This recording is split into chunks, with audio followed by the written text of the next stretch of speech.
আজকে যে বিষয়টা নিয়ে আলোচনা করব বা যে সমস্যাটা নিয়ে আলোচনা করব সেটা কিন্তু খুব কমন একটা সমস্যা। সেটা হচ্ছে হাঁটু ব্যথা। কিন্তু হাঁটু ব্যথার যত রকম চিকিৎসা আছে তার মধ্যে একটা খুব কমন চিকিৎসা হচ্ছে নি রিপ্লেসমেন্ট।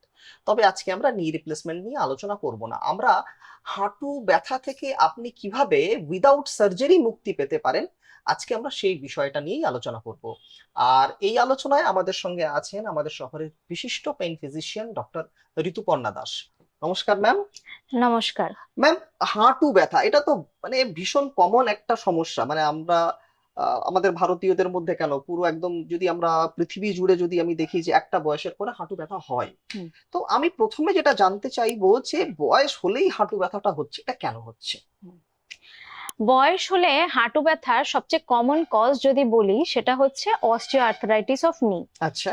এবার অস্টিও আর্থ্রাইটিস আমরা সবাই জানি যে এটাই কমন কজ, হুম হুম। কিন্তু অ্যাকচুয়ালি জিনিসটা কি? আচ্ছা, হ্যাঁ ওটাই। জিনিসটা হচ্ছে হুম আমাদের এই যে হাঁটু দেখছেন, হুম হাঁটুর ভিতরে দুটো হাড়ের মাঝে কার্টিলেজ থাকে।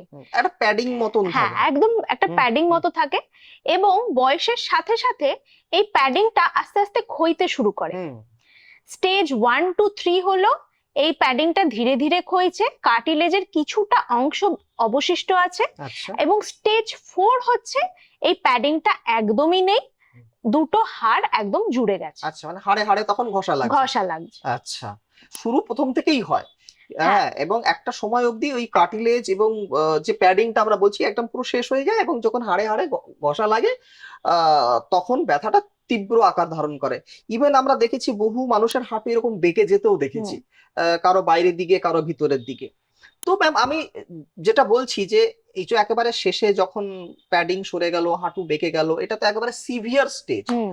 তো আমি বলতে চাইছি যে তখন তো সার্জারি করতে হয় বা নি রিপ্লেসমেন্ট করতে হয়। আমি বলতে চাইছি যে তার আগে কি আমরা এমন কোনো চিকিৎসা নিতে পারি যার যেটা নিলে আমাদের হাঁটু নি রিপ্লেসমেন্ট করতে হবে না? হ্যাঁ, এখন অনেক রিসেন্ট রিজেনারেটিভ থেরাপি টেকনিক বেরিয়ে গেছে। হুম। তো সেইগুলো কখন আমরা নিতে পারি সেটা ডিপেন্ড করে আমাদের হাঁটুর অস্টিওআর্থ্রাইটিসের গ্রেডিং এর উপর। মানে যেটা কতটা ক্ষয় হয়েছে। একদমই, যেটা আগে আমি বললাম যে গ্রেড 1 to 3 তে হুম। এই কার্টিলেজটা একটু হলেও অবশিষ্ট থাকে, এবং যদি সেই একটু কার্টিলেজ অবশিষ্ট থাকে সেটা থেকেই আমরা সেই কার্টিলেজটাকে রিগ্রোথ করতে পারি, এবং কার্টিলেজ যে ডিস্ট্রাকশনটা হুম হচ্ছে হুম। সেটাকে আমরা হল্ট করতে পারি। ওকে।